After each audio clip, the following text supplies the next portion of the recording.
selamat pagi anak-anak. Apa kabar semuanya pagi hari ini? Semoga semua dalam keadaan sehat dan terberkati. Nah anak-anak, pagi hari ini kita akan melanjutkan lagi materi pembelajaran kita.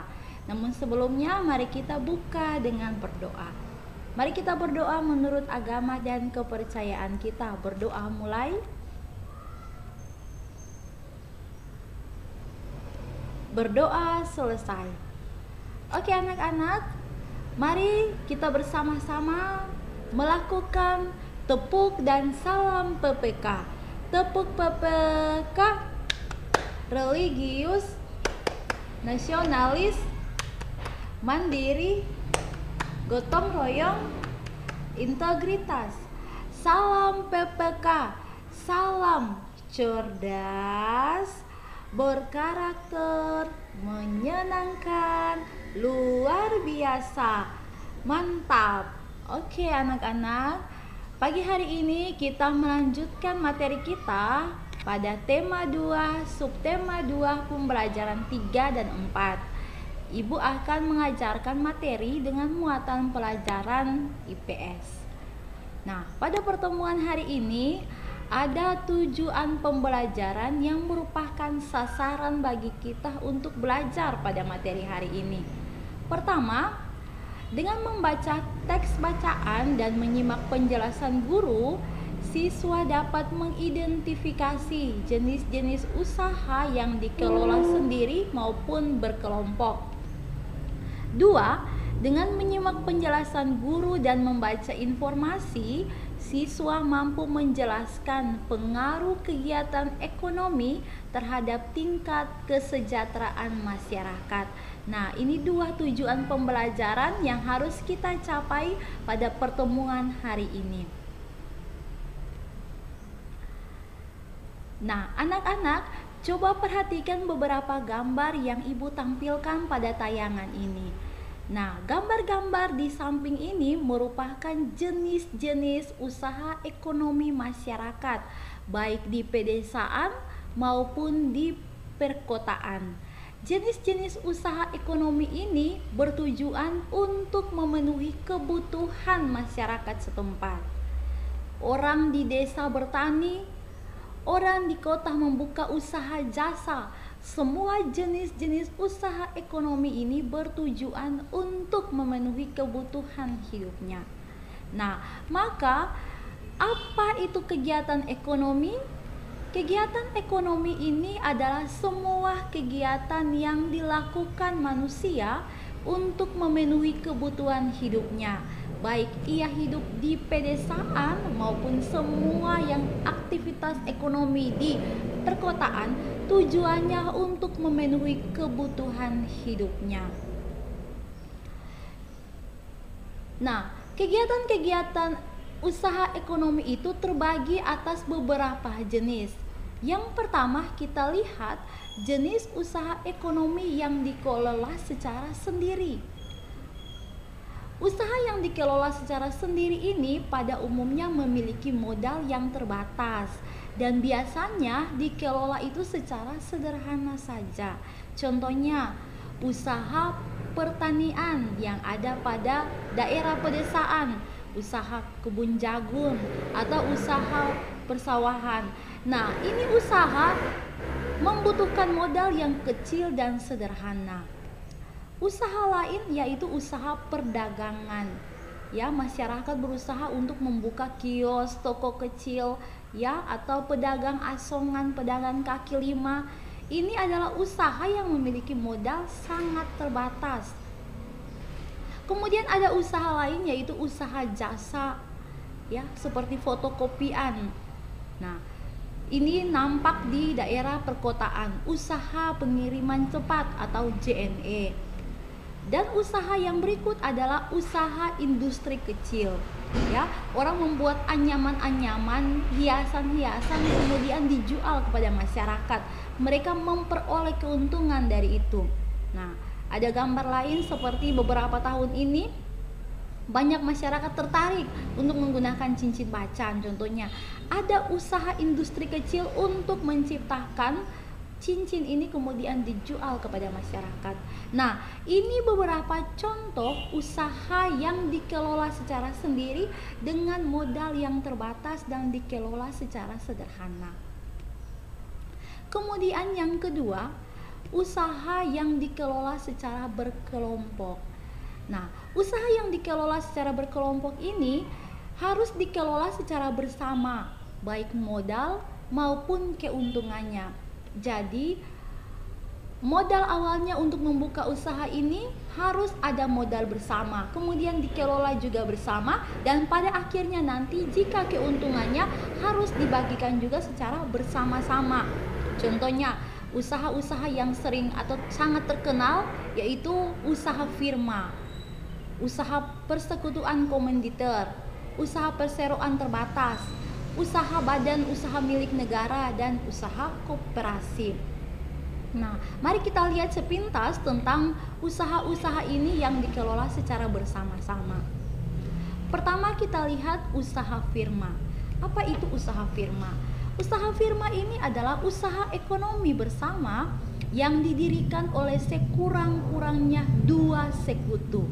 Jadi setiap anggota firma itu memiliki hak untuk bertindak atas nama firma, tetapi juga mereka bertanggung jawab penuh atas resiko kerugian firma.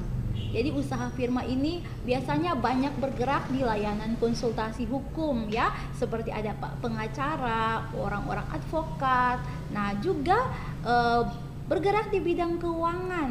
Nah, ada juga salah satu yang terkenal usaha firma dari Amerika yang terkenal di Indonesia seperti perusahaan Nike. Ya, Nike itu sangat terkenal di Indonesia. Sepatunya, ada juga bajunya. Nah, itu salah satu contoh usaha ekonomi bersama, yaitu firma. Kemudian yang kedua, persekutuan komanditer. Nah, ini yang seringkali kita mendengar singkatan-singkatan CV. Nah, CV ini didirikan oleh sekurang-kurangnya 2 orang yang menyetorkan modal. Nah, CV ini juga terbagi atas 2 bagian, yaitu sekutu aktif dan sekutu pasif. Nah, sekutu aktif berarti dia berperan sebagai investor dan pengelola CV.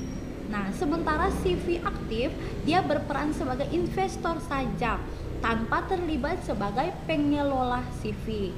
Ya, jadi usaha yang berbentuk CV ini dapat dikembangkan dari firma. Nah, ini memungkinkan jika firma itu ingin memperluas usahanya dan membutuhkan banyak modal. Kemudian yang ketiga yaitu perseroan terbatas atau seringkali kita mendengar PT ya, istilah PT. Nah, perseroan terbatas ini adalah usaha bersama yang modalnya berupa kumpulan saham. Setiap saham memiliki nilai nominal tertentu. Jadi pemilik saham akan memperoleh keuntungan berupa dividen. Nah, bagi perseroan yang ingin mengembangkan dan memperluas usaha, sahamnya dapat diperdagangkan di pasar modal. Sementara yang keempat, badan usaha milik negara atau seringkali disingkat dengan BUMN. Nah, BUMN ini sebuah perusahaan yang seluruh atau sebagian modalnya itu dimiliki oleh negara. Nah, BUMN ini dapat berupa perusahaan umum atau perum dan perseroan terbatas atau PT. Nah, BUMN ini bergerak di bidang usaha yang bersifat strategis dan vital. Nah, di daerah kecil juga ada yang dikenal dengan istilah Badan Usaha Milik Daerah atau BUMD ya. Jadi modal dan miliknya itu berasal dari pemerintah daerah. Nah, selanjutnya usaha yang kelima yaitu usaha koperasi. Seringkali kita mendengar istilah koperasi kan dalam kehidupan sehari-hari. Nah, koperasi yaitu bentuk perekonomian yang disusun atas usaha bersama berdasarkan asas kekeluargaan.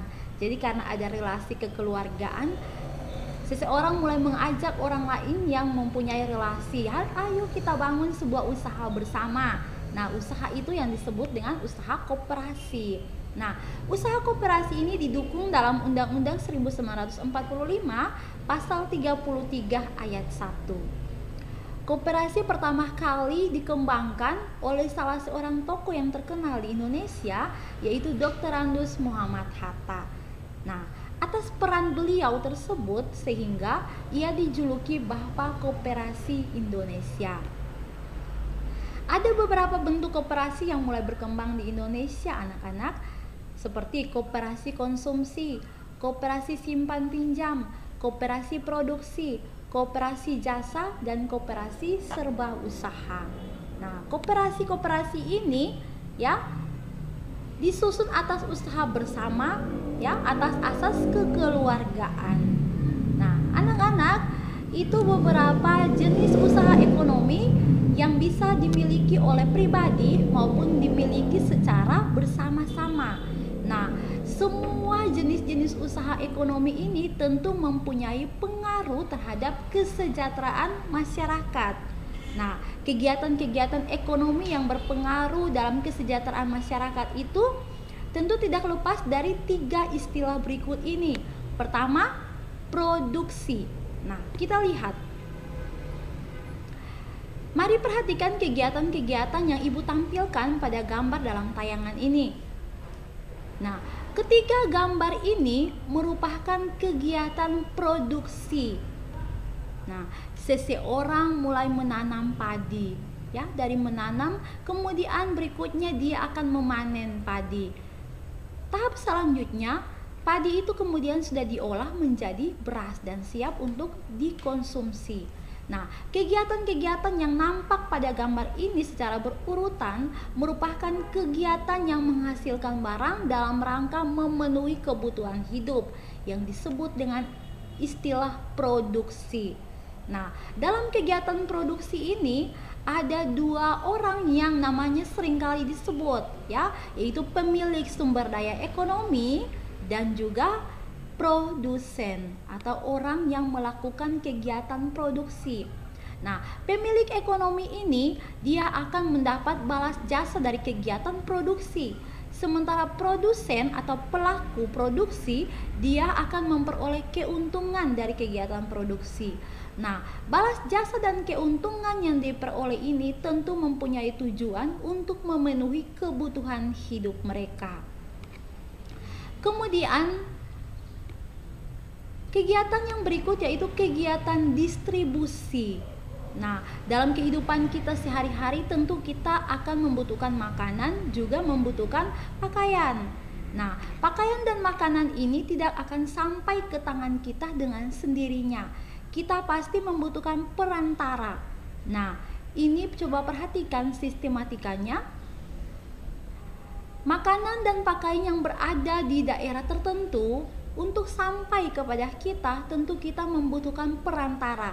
Nah, perantara atau pelaku yang mengantar barang dari tempat produsen sampai ke kita sebagai konsumen, dia disebut distributor atau orang yang melakukan pekerjaan distribusi, mengantar barang dari tempat produksi sampai kepada pemakai. Maka kegiatan distribusi adalah kegiatan menyalurkan hasil produksi dari produsen ke konsumen.